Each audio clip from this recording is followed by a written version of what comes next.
ہم نے کہا کہ اسلام کی تحقیق کے لیے ہمیں قرآن کا جائزہ لینا چاہیے، کیونکہ حقیقی اسلام یا حقیقی اسلام کے بیان کے لیے سب سے قابل اعتماد ذریعہ قرآن ہے۔ اس سے پہلے کہ ہم قرآن میں داخل ہوں اور اس کتاب کے مضمون اور مواد کا جائزہ لیں، ہمیں ایک اور سوال کا جواب دینا چاہیے، اور وہ یہ ہے کہ کیا موجودہ قرآن وہی اصل قرآن اور ابتدائی نسخہ ہے جو نبی صلی اللہ علیہ وسلم نے وحی اور اللہ کے کلام کے طور پر لوگوں کے سامنے پیش کیا تھا، یا ممکن ہے کہ یہ کتاب تحریف شدہ ہو اور اس میں تبدیلی آئی ہو؟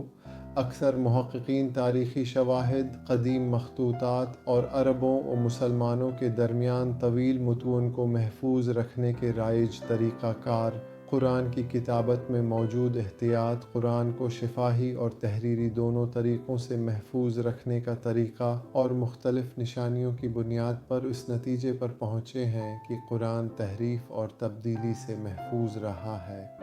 یعنی اس کتاب کا موجودہ نسخہ اور اس کے ابتدائی نسخے میں زیادہ فرق نہیں ہے۔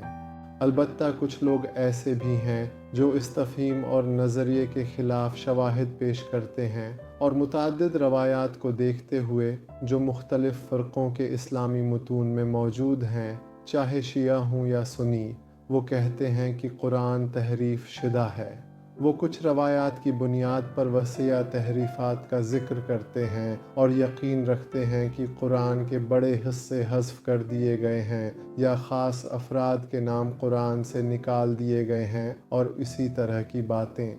یہاں جس بات پر توجہ دینی چاہیے وہ یہ ہے کہ یہ روایات اس کے علاوہ کہ کمزور ہیں اور ان کی زیادہ تاریخی اعتبار نہیں ہے، دوسری شواہد اور روایات سے تضاد میں ہیں جو قرآن کی عدم تحریف کی تصدیق کرتی ہیں۔ لیکن اہم بات یہ ہے کہ ان روایات میں ہمیشہ قرآن سے کچھ چیزوں کے کم ہونے کا ذکر آیا ہے، یعنی اگر ہم ان روایات پر توجہ دینا چاہیں اور انہیں مدنظر رکھیں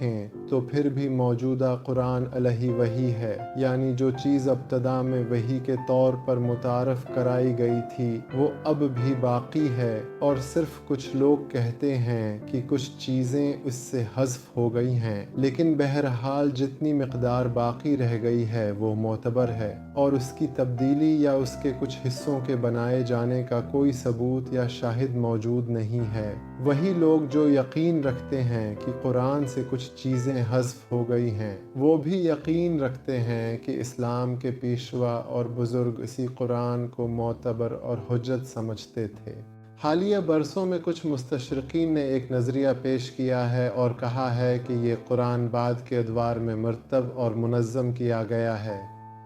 وہ کہتے ہیں کہ موجودہ قرآن بعد کے ادوار میں طاقت کے تعلقات کا نتیجہ ہے، جیسے عبد الملک مروان کا دور، جس نے قرآن کو اس موجودہ شکل میں منظم کیا ہے۔ لیکن بہت سے محققین، جن میں سے کچھ مسلمان بھی نہیں ہیں، ان دلائل کو کافی نہیں سمجھتے اور ان پر اعتراض کرتے ہیں۔ لگتا ہے کہ ان لوگوں کے پیش کردہ بہت سے دلائل قرآنی زبان سے ناواقفیت اور قرآن کا اپنی مقدس کتاب سے غلط موازنہ کی وجہ سے ہیں۔ لہٰذا ہم اس یقین پر پہنچ سکتے ہیں کہ اگرچہ قرآن میں کچھ تبدیلیاں آئی ہوں،